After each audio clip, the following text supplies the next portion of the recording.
Please don't do the charge attack, please. Oh my gosh, like I actually can't win. Are you struggling? What? Do you need tips and tricks? Yeah. I will guide you, my child. Yo, who is talking to you right now? Silence! My bad. This will help to guide you on your journey for newcomers like yourself. These tips won't help the veteran Breath of the Wild player because I'll have you know I've done all 120 shrines, every single side quest. Man, if you don't sit yourself down. You don't even know what I'm gonna say. Fine. Imbecile. Freaking normie. Oh, hi. Because I guarantee you these 25 tips, whether you played Breath of the Wild or not, will prove to be very helpful. I guarantee there's something here you did not know. This game is massive, and as someone who's an avid player of Breath of the Wild, I only did one Divine Beast. I'm sure there are tips and tricks that I'm missing, so if you have any, please write them down in the comments. I'd love to read them. To start off with the first tip, please utilize Link's 4 main abilities being Recall, Fuse, Ultra Hand, and Ascend. Every one of these abilities, unlike in Breath of the Wild, are very practical and apply in many situations. No ability is like Cryonis, I can assure you that. For example, do you want to scale a Sky Island but there's no way to get to it? Well, you can build a fan contraption, for example, and you can hover up to the bottom of it and use Ascend to swim your way through.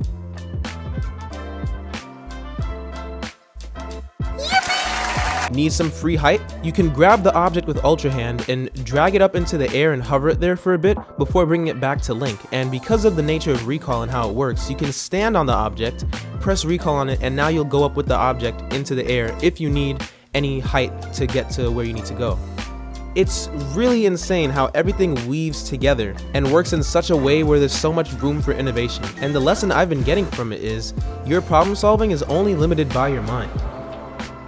If you can come up with a creative way and a creative invention to get out of a situation or get to somewhere you need to go, you can do that.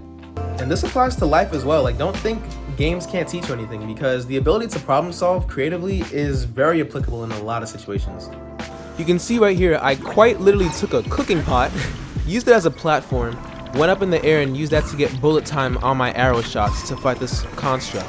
There's so many ways to go about your problems. While you're exploring throughout your game, you will find what's known as crystallized charges. You bring these to crystal refineries, but the closest one is in the Great Sky Island. He will help to refine your battery by producing energy wells. If you give him 100, he's going to expand your battery, so you can do your inventions and your creations with Zonai devices and have them last for much longer.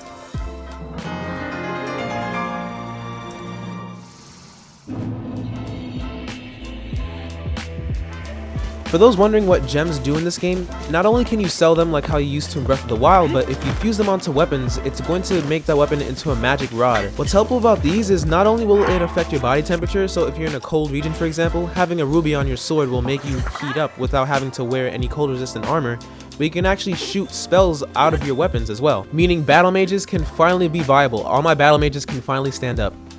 All 7 of us.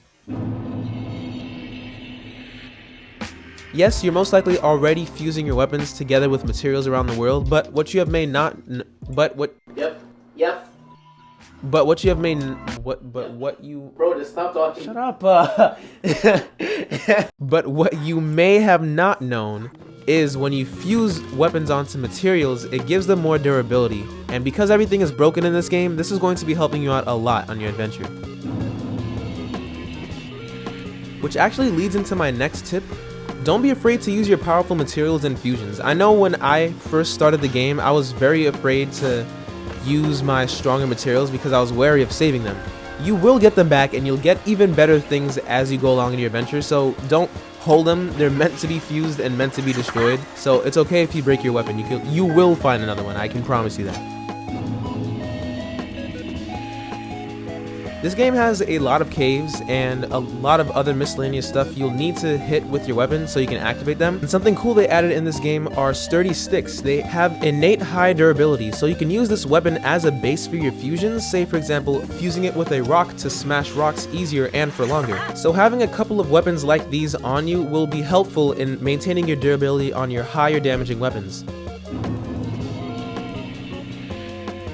I'm sure all of you guys have fought the Minecraft boss before, Flux Construct, but did you know you can actually use Ultra Hand and you can straight up deconstruct the boss right in front of you and take off his arms if you want to, or his legs. It's really funny, and the most fun I have when I'm fighting him is doing it through this method. Throughout the game, you're going to notice rare qualities on your weapon, and what these are stat modifiers, and they're very helpful to have. Except for long throw. Don't get long throw. Weapons with rare qualities will be making a distinct sound, but you will have to listen closely because the sound is kind of low. Subscribe.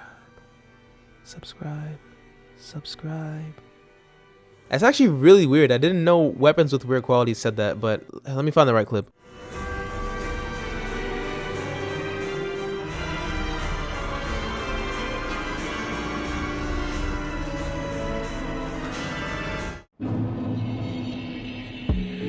This is more of a general tip to all players, but caves and other areas in this game are way more in depth than you could think. For example, when I went to the Royal Hidden Passage, I only thought it was that small cave, but when I looked just behind me, there was a breakable wall, and that led into a whole other path that led to armor sets, a boss fight, and much more. It was honestly so mind-blowing to me that one cave could have that much depth in it, so be very thorough. It's a general tip, but can't be overlooked.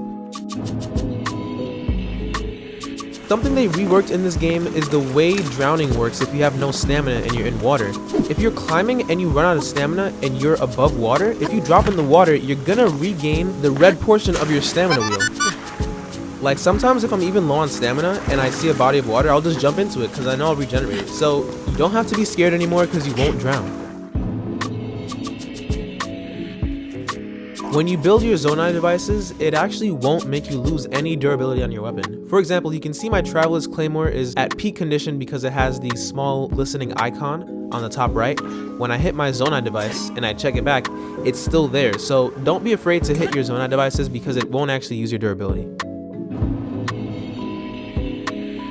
Because Tears of the Kingdom's whole premise is that almost every weapon is broken, in the depths, they have restored weapons held by these human effigies from Dark Souls 3. Hell no, man. These restored weapons are not only going to have more durability even when you fuse it onto something, but overall the base damage is going to be higher when you fuse materials on it. So if you want very strong fusions, I'd highly recommend going to the depths. Damage numbers can get really high.